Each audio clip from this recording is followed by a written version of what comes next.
Welcome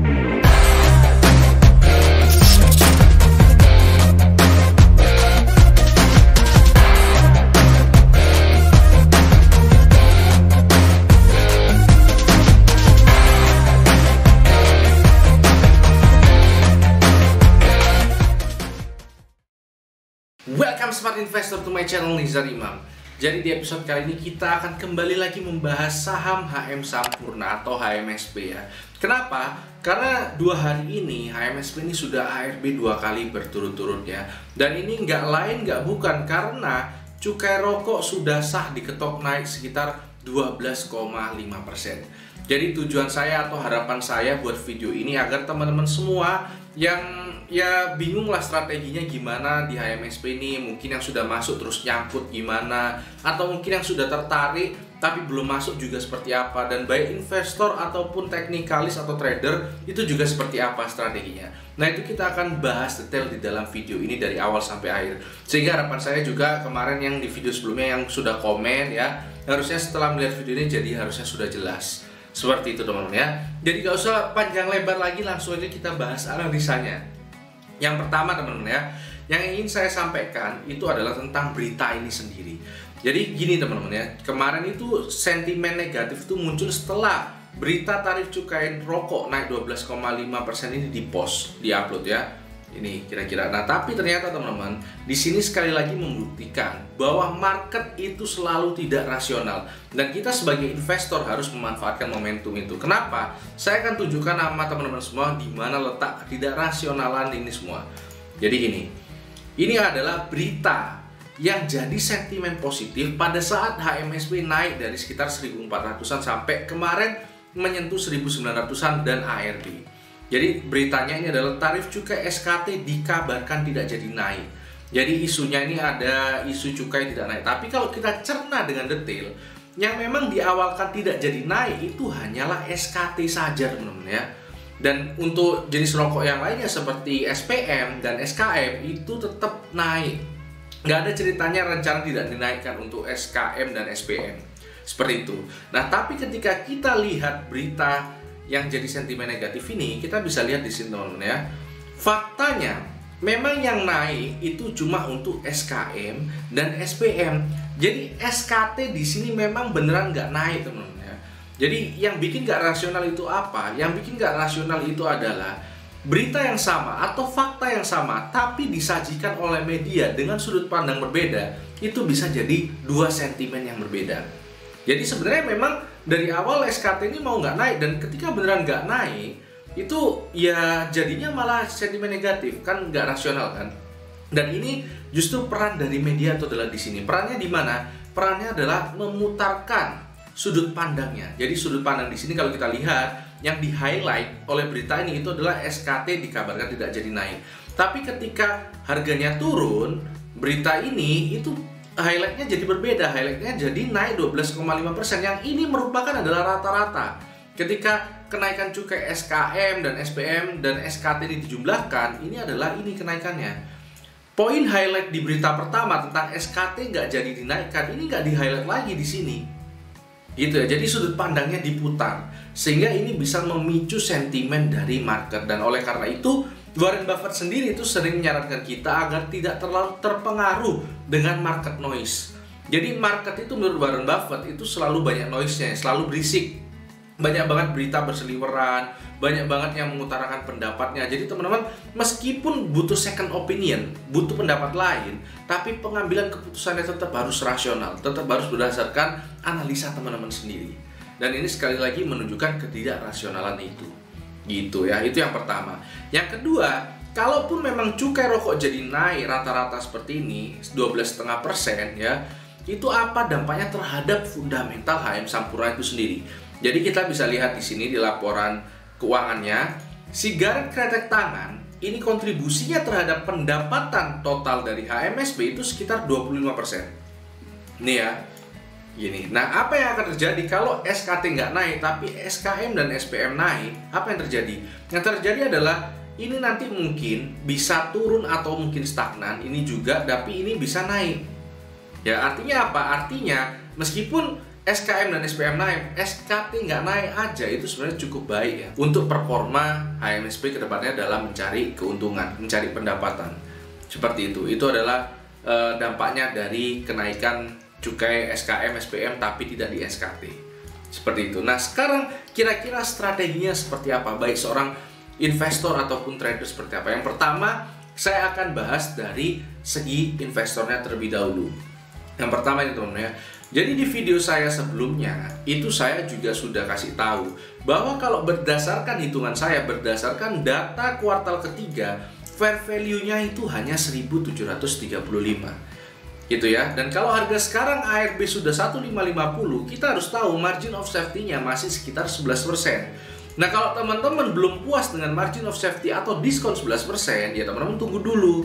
Kalau teman-teman sudah puas ya udah beli aja, nggak masalah, karena ini hitungannya kalau bagi seorang investor ini masih murah karena di bawah harga wajarnya 1.735 atau 1.750 seperti itu. Tapi catatannya, poinnya teman-teman ya, kita lihat di sini di RTI 1.750 itu adalah kuartal ketiga ya. Artinya apa? Kalau misalnya kuartal 4 nanti belum membaik juga, alias labanya atau IPS-nya di kuartal keempat ini masih lebih jelek dibandingkan kuartal 4, kemungkinan besar ya harga wajarnya juga akan turun. Jadi kalau seandainya nanti di sini keluar 15 lah atau 18, di sini kan biasanya 30 nih. 18 di sini. Ya ini nanti harga wajarnya bisa turun mungkin di 1.500-an. Seperti itu ya. Nah, poinnya adalah kalau misalnya kita sebagai seorang investor, kita beli harga sekarang tapi kita berharap pengembalian dari pendapatan di masa depan. Jadi harusnya kita memang berharap ya kalau misalnya beli 100.000 sekarang, berharapnya di masa depan pendapatan perusahaan jadi 200.000 sehingga kita dapat return. Nah, saya pun demikian. Saya beli HMSP yaitu saya berharap kalau misalnya seandainya HMSP kembali normal seperti ini, nah ini berapa kira-kira pendapatannya. Nah, kalau menurut hitung-hitungan saya, kalau normal seperti ini harusnya paling nggak 2.500, paling nggak ya. Tapi itulah untuk kembali seperti ini, saya sendiri saja itu sebenarnya sudah tahu ya kalau itu sulit dicapai di tahun ini. Apalagi mungkin di tahun depan itu mungkin masih banyak tantangan ya dari regulasi juga ya. Jadi saya berharap itu nggak cepet-cepet balik. Memang harapan saya paling nggak 2 tahun atau lebih dari itu. Kalau bisa ya jangan sampai lebih dari itulah. Nah, tapi saya dari awal sudah ngeset memang saya mau invest tahunan di sini karena saya tahu untuk balik ke posisi awal, performa awal ini nggak semudah itu.